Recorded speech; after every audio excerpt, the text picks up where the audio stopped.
My guest today is Rasheen Jones, a sales consultant at a major food distribution company called Sysco. Maybe you've heard of it. Rasheen has over 2 decades of experience in the restaurant industry, from washing dishes at the age of 16 to managing top restaurants like Dickie Brennan's and Bobby Hebert's. Today, we dive into his transition from the restaurant management to food sales, the importance of building relationships in the service industry, and the challenges he faces in his new role. Here's my chat with Rasheen Jones.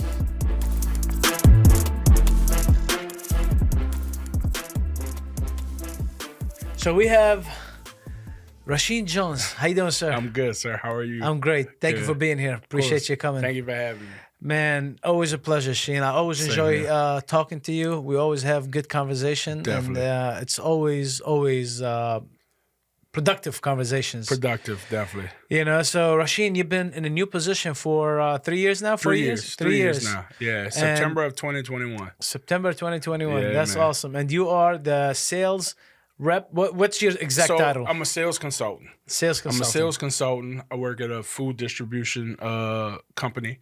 So we service restaurants and bars throughout the city, schools, churches. If you sell food or you need paper goods, we can take care of you. That's awesome. So we do it all. Now I do work in the French Quarter, Mid-City, Marigny, Bywater region. That's your territory? That's my territory. So that's awesome. It's me and about 9 others. How many accounts you have? Right now, I have actively 80 accounts. 80 accounts. 80 accounts, definitely. 80. 80.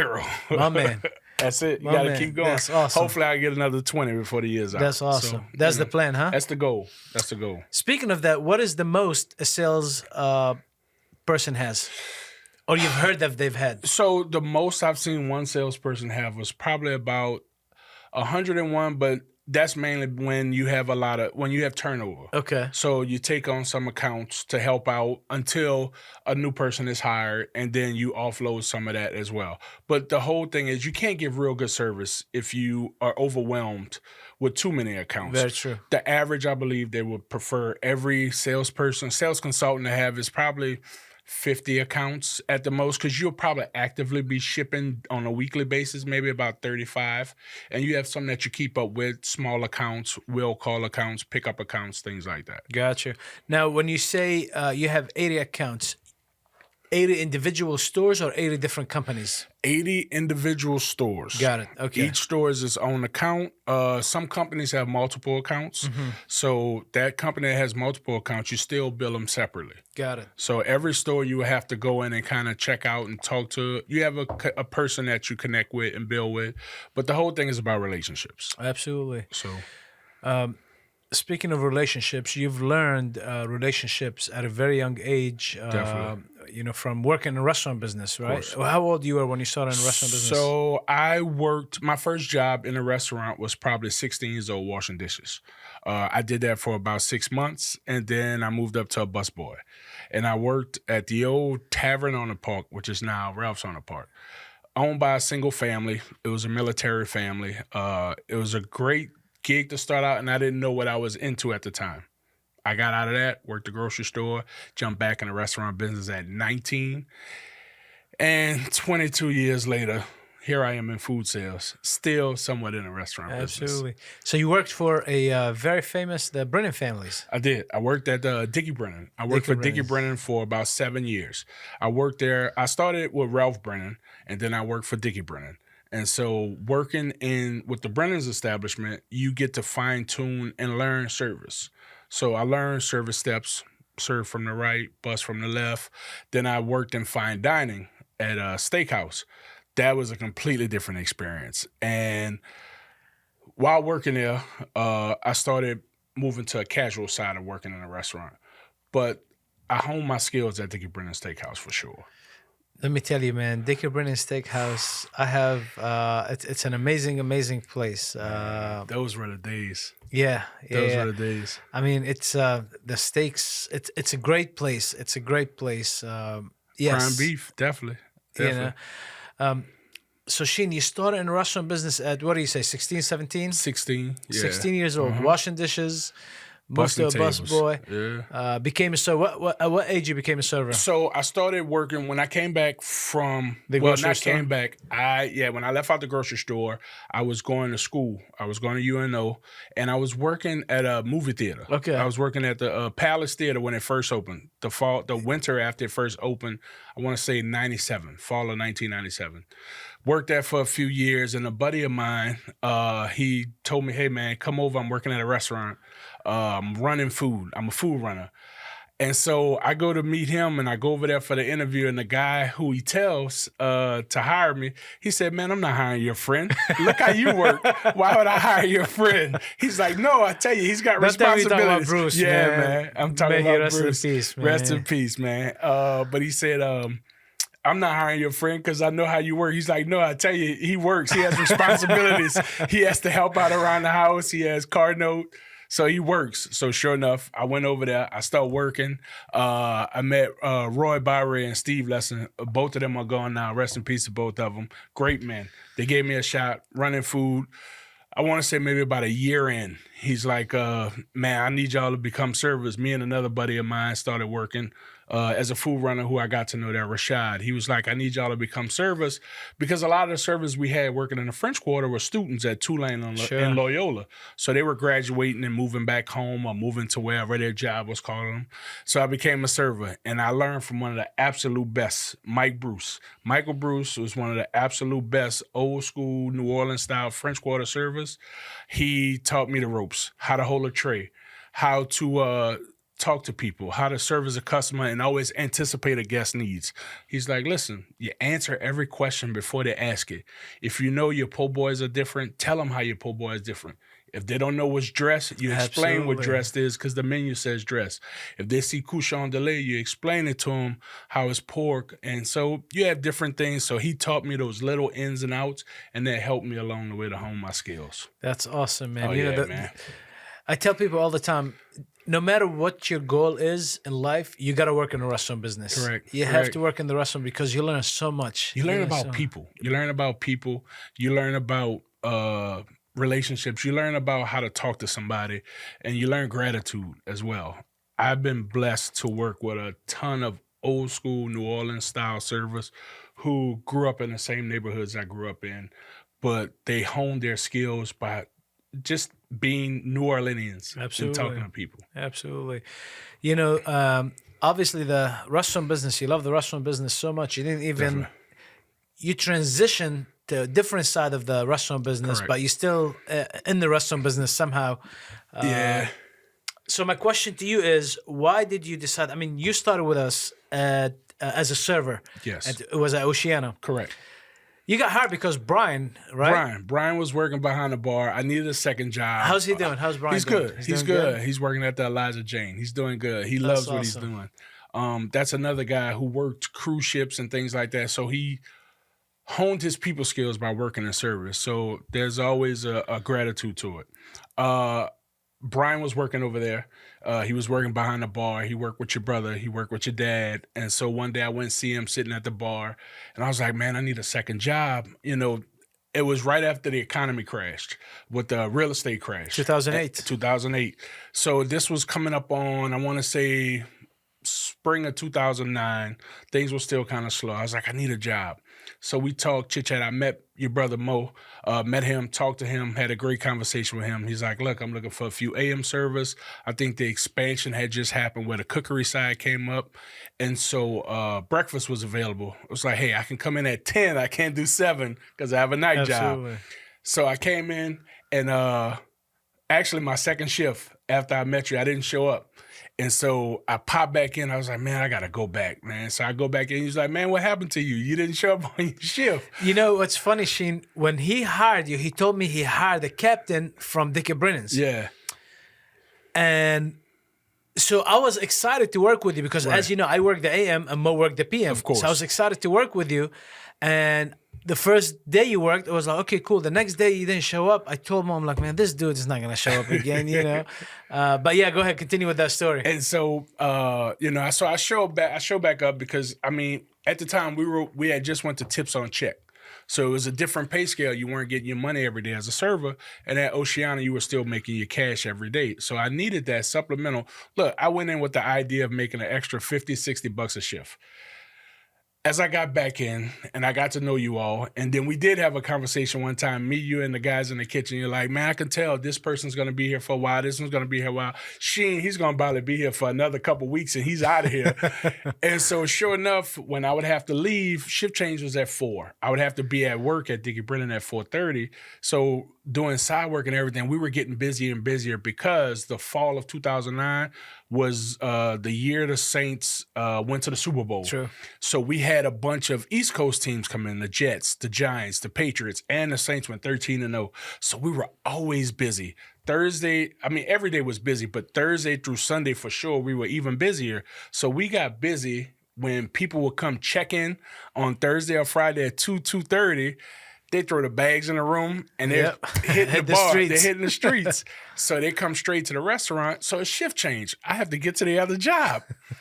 I would leave probably $100 in tables because I had to get to another job where I was already committed to. Absolutely. So, I would run out, and it was one of the best years of my life between the concert we had out front, the block party. Absolutely. Between the block party. The Saints winning the Super Bowl. Yep. My goodness. It was a great year. It was a great year. And so when I came to Oceana, I worked my first year from June of 2009 until May of 2010. I had set a goal for myself to go to New York for the summer. I was supposed to go stay with one of my best friends. I was going to spend the whole summer there. Well, coincidentally, plans changed because he had another house guest coming in while his roommate was gone. So I decided to take a week. I spent a week in New York City. I had a great time. I walked the entire Central Park. My feet never hurt so much. And I didn't realize I walked it. I walked in at 110th Street and came out on Columbus Circle, 57th Street. Walk out, Trump Tower. So I come back home. It was one of the best times I had. And I had to sit down with myself. I was like, all right, I got to figure out what I'm going to do because I can't keep doing this 2-job thing.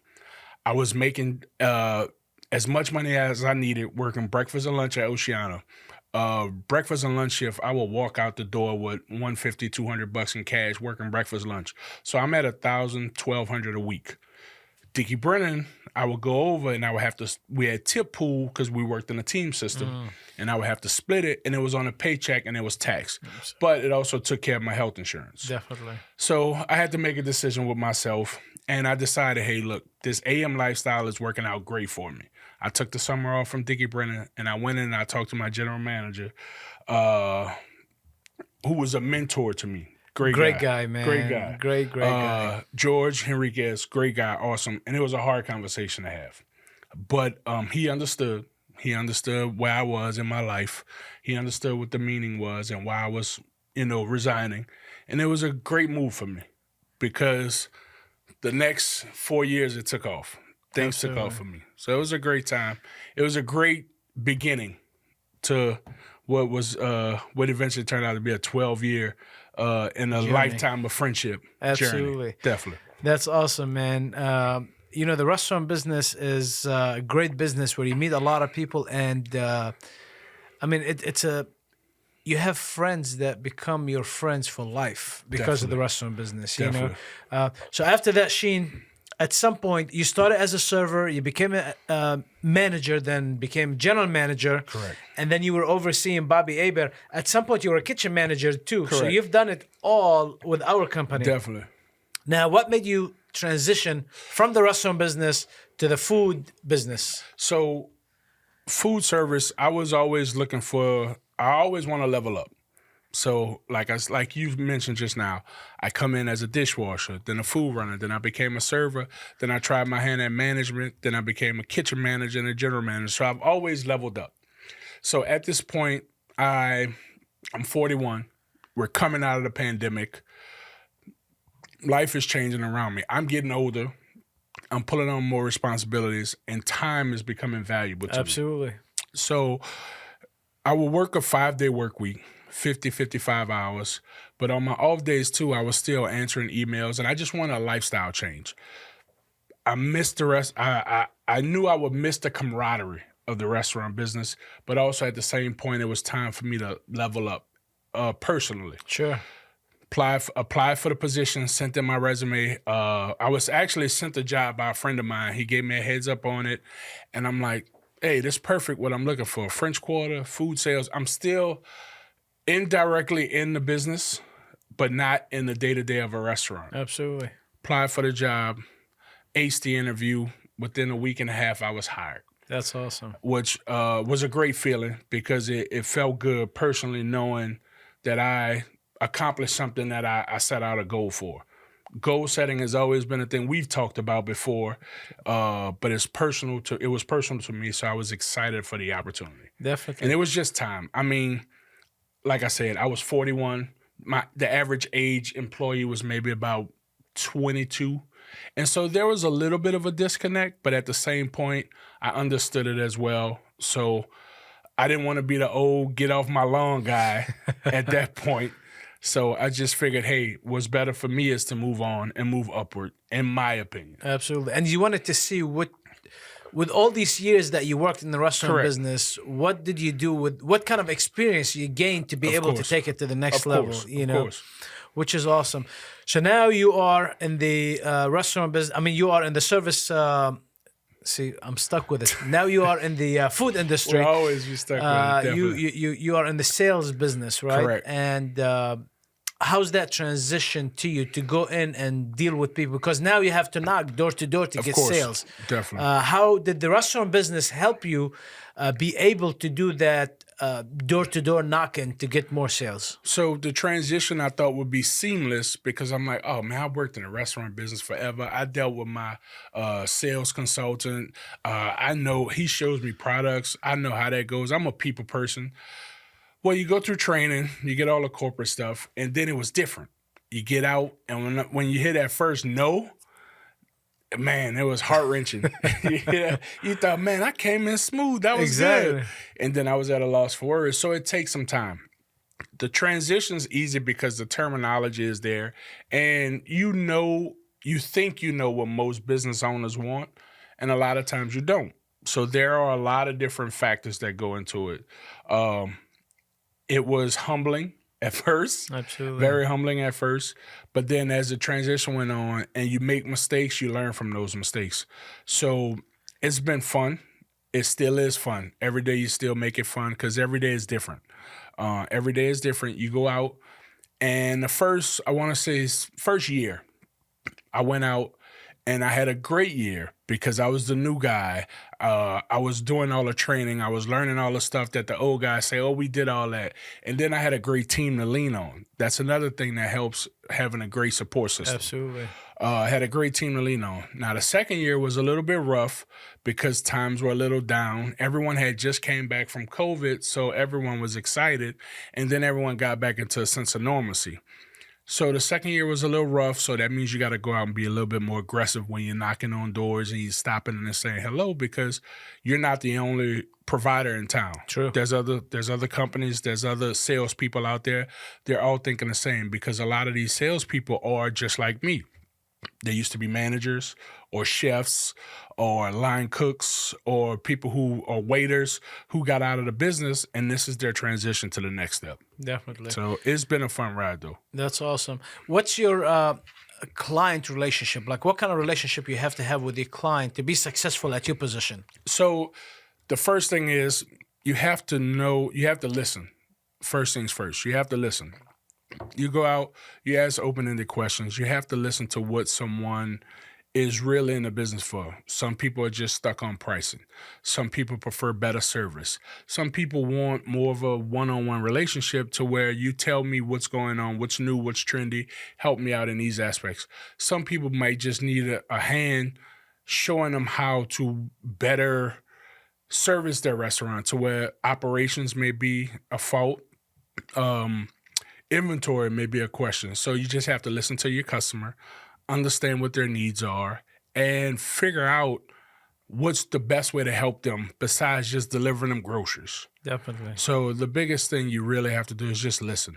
Be an open ear. A lot of people don't understand that what Sysco offers, and this is the company that you work with, Sysco offer people, a lot of people don't know that they offer a lot more than just delivering you food, right? I mean, they offer the customer Definitely. service is amazing. The small things, the small technology that you guys have. Tell me a little bit about the technology that Cisco has that some customers do take advantage of, and some customers don't even know about So because they were different provider, right? correct. So what we offer, we first things first, we try to stay on the cutting edge of different products. And we have Cisco's such a huge company. They have a relationship with a ton of vendors who can show them new things and new trendy items coming out.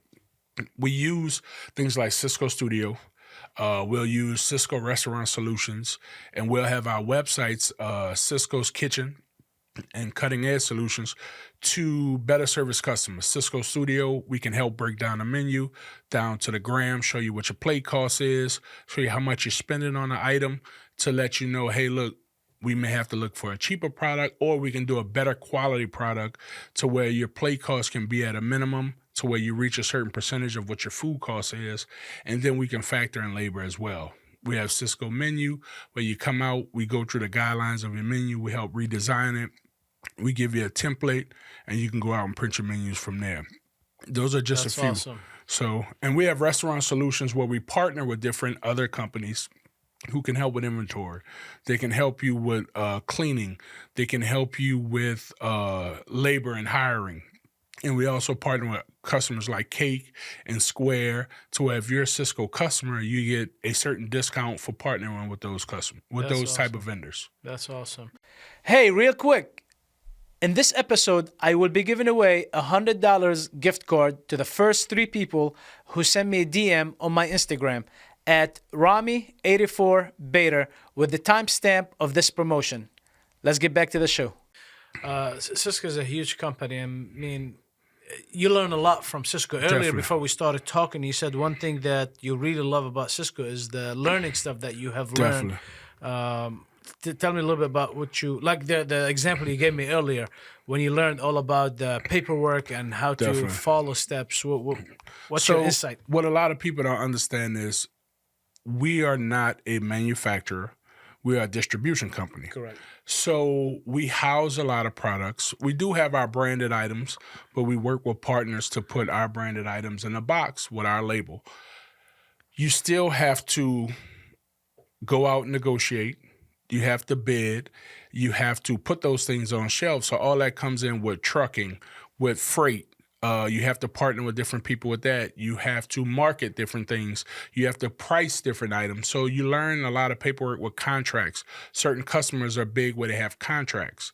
You deal with a lot of franchises where you have to have their products on a certain time or a certain level, or you have to keep in certain inventory for them. So a lot of that stuff comes with contracts, markups, things of that nature, percentages. So there's a lot of things you learn on the back end of it. And look, we're sales consultants. I'm not an accountant. Sure. But you still have to know some ins and outs of different percentages and add ups and things of that, fees, charges, things of that nature. But these things you were not exposed to when you were in a restaurant Exactly. business, you know. So Exactly. that's amazing that you're learning about Of these course, things. in a restaurant business, you see a price. You don't see what goes on to make that price. Absolutely. Definitely. Now, this is the positive thing. What challenges you have in your position? Now, you told me earlier your biggest fear or your biggest thing that you didn't like was the no, when somebody told you no, right? Of course. But what other challenges that you deal with day to day as a sales rep? So as a sales rep day to day, I got to fix it, not sales rep, sales consultant. Excuse That's me. right. Sorry That's about right. that. I do more than just sales. I consult as well. Yes, sir. So the biggest thing with being a sales consultant is the things you can't control. Freight, inventory coming in, delays on inventory. You can't control the weather, so that truck might be expected on Tuesday, and it's Monday afternoon, and they tell you, hey, there's a day delay due to weather on the West Coast or the East Coast. You can't control inventory and commodities. Last year, we had issues with chicken wings because there was avian flu that went on. So there was a number of birds, unfortunately, had to be put down because they all had flu and sickness that would make a consumer sick during the day. And, you get someone sick, that's a liability. A couple of weeks right ago, there. we had the port shut down. That's another thing. Exactly. You had the port shut down because those guys felt they weren't getting what they were paid, and it delayed items coming in that's needed for a customer. And it's the things you can't control. Sure. Now, as far as the day-to-day of walking to a store or a restaurant or a bar or a convenience store that doesn't buy from you, those people have relationships with their current vendor. How can you go in and wow those folks to give you the time of day to win them over? So you have to be convincing in that as well. You can't, no disrespect to car salesmen, but you can't be as forward and fast moving as a car salesman. Some things can be a slow burn. You go in, you build a relationship with someone.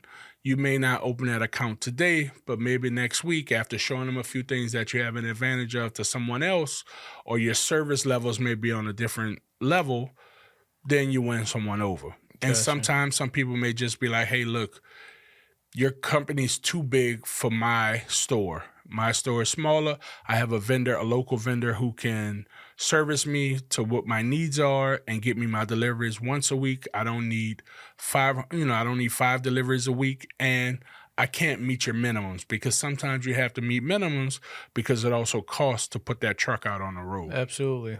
So those are some of your challenges. As far as your next step, what do you see? I mean, the people that I've worked with that worked at Sysco, they are there for years and years and years. What's your next step? Moving up in management at Sysco, or what do you see yourself doing next? Eventually, I think that'll be a next step. Right now, even though I'm 3 years in, I'm still learning the day-to-day operations of it. Especially with all the new technology and everything that you have every day. Definitely. Every day there's something new. There's a different challenge. And there's always moving parts. So, I mean, I can go the way of moving up in Sysco to becoming a district sales manager. I can go unilaterally and become maybe a product advisor. I can even go outside of Sysco eventually and become a broker for a different vendor or a certain company that comes out and does things that provides or boxes up or sells a certain product for a certain brand. So there's options. There's ways. At the moment, I'm content as a sales consultant, but within the next couple of years, for sure, I'm definitely looking to level up again. Absolutely. So, and plus, I'm not a spring chicken, so I gotta but keep thinking about the future as well while living for today. Definitely.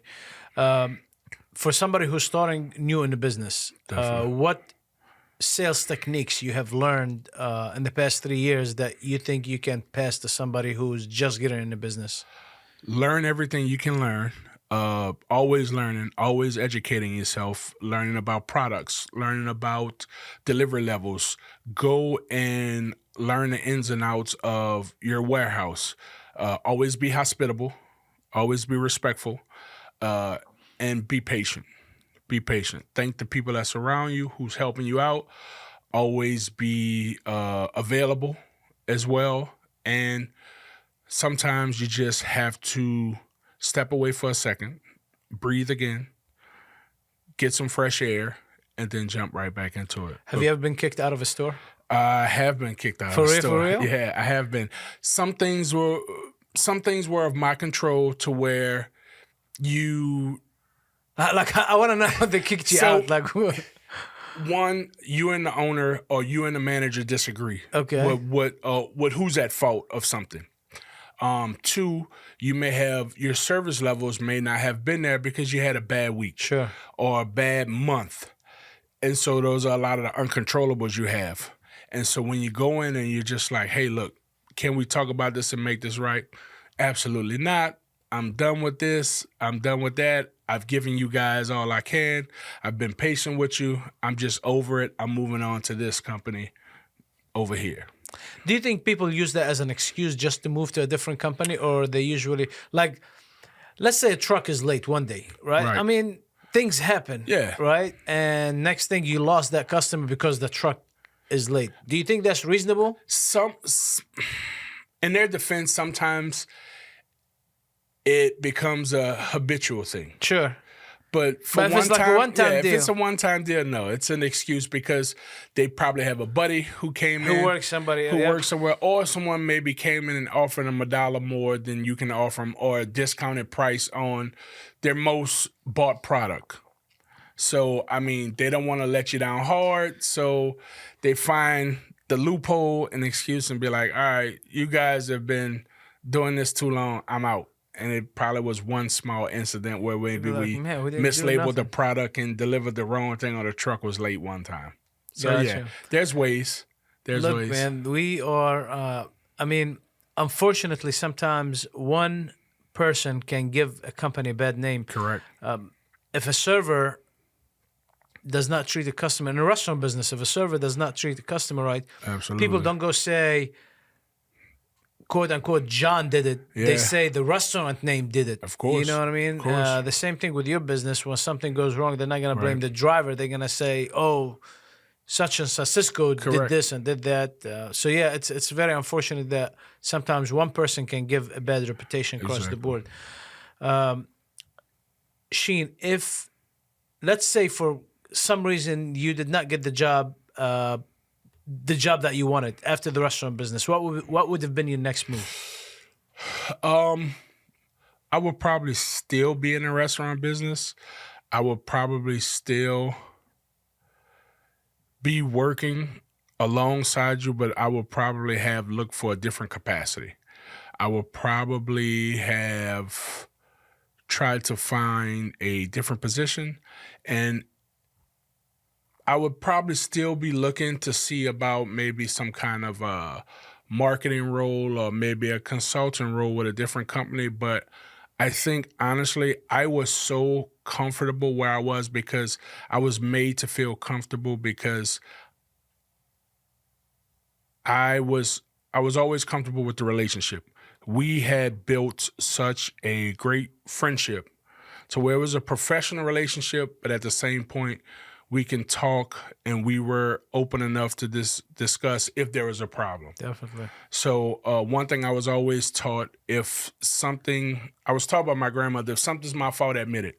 There's no need to lie. Admit it, face your punishment, and make it correct the next time. This is the best policy, man. This is the best policy. When you make a mistake, man, I see a lot of people, they make mistakes and they don't want to own up to it. They want to find an excuse why he or she did it. And like, dude, you're the one who did it. Why are you blaming everybody else? Just say, I messed up, and it is what it is. That's awesome, Sheen. Well, thank you so much for coming, man. Of course, man. I appreciate it. Looking forward to the next one. Of course. And who knows? Look, 12 years in, we've known each other for 15, 16 years. I work alongside you for 12. Absolutely. And there's many more to go. And I'm still working alongside you indirectly. You sure are. But there's many more to go. And I always tell you I appreciate you. I appreciate you, brother. Definitely. How people can find you on your Instagram? My Instagram is at Rasheen Jones 504. Say what's up. Holla at me. You know, I'm always online checking things out. So, you know, say hello. Keep up the good work, Sheen. Definitely. Thank I appreciate you. Yes, sir. Same here. Anytime. That's it, baby.